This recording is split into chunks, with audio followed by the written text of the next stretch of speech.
The first upset in the NCAA tournament in Division I women's basketball finally occurred. Apologize for looking down because I cannot memorize all this stuff. 7 seed Georgia lost to 10 seed Virginia 82-73 in overtime. If you don't recall, Virginia had to do a play-in game, and they beat Arizona State 57-55, and that game could have got away from them once it got to overtime and losing Kaylin Wilmar due to fouling out. But all the credit to them, and especially 2 days ago. So, obviously, the Georgia season's done. 22-10 on the season. Virginia's 21-11 overall. The next game is either 2 seed Iowa or 15 seed Farley Dickinson University as an FDU. I will say the courts were getting hotter and hotter in terms of temperature throughout the game. I know, sounds crazy. In the first half, Georgia was up 43-42. Second half, Georgia scored 28 points. Virginia scored 29 points. And overtime was like 11-2 in favor of Virginia.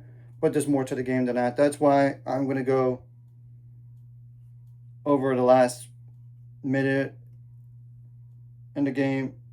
This is besides like who had the chance to win in regulation and the stats, of course. So I will say Georgia offensively had 2 chances to win the game in overtime, but they couldn't.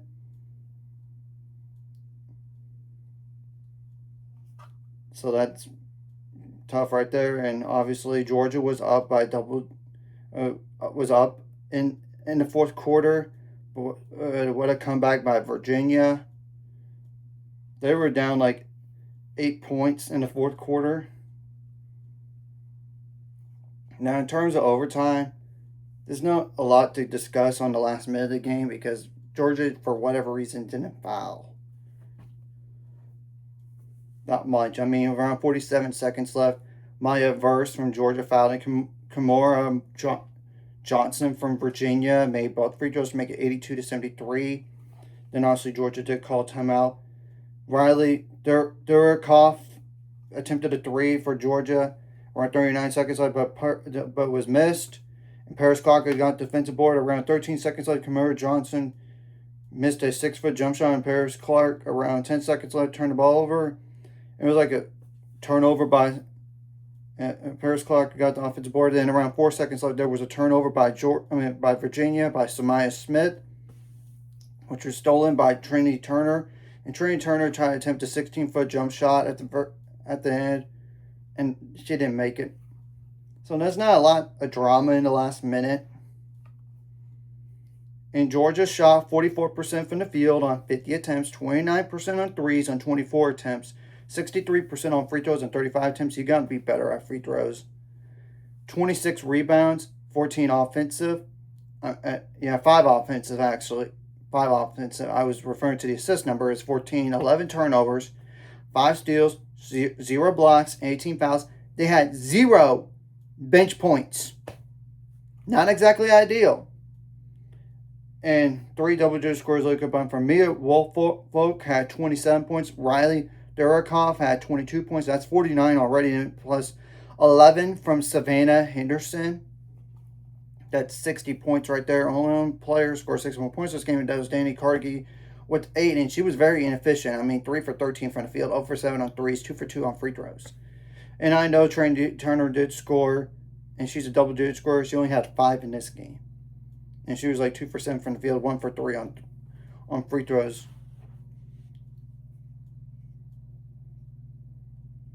Now, Virginia had how many bench points?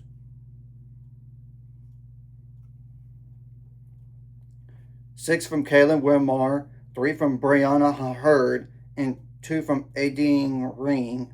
So that's 11 points right there, and 3 double-digit scores. I'll look up on for Kimora Johnson had 28 points, a double-double by Samaya Smith, 23 points and 11 rebounds. Yes, Kimora Johnson got 28, like I mentioned earlier, but 8 for 19 from the field. Not that efficient. 5 for 10 on threes. 7 for 7 on free throws, though. Romy Levy had 14 points as well. That's 65 points right there. And one player scored 60 more points, and that was Kaylin Wimler. And Virginia shot for 52% from the field on, 52% from the field on 58 attempts. 48% on threes on 21 attempts. 80% on free throws on 15 attempts. 37 rebounds, 8 of those offensive. 20 assists, 14 turnovers, 7 steals, 2 blocks, 23 fouls. Now I'm going to go to the points out turnovers, points in the paint, fast break points as well. Now points out turnovers did favor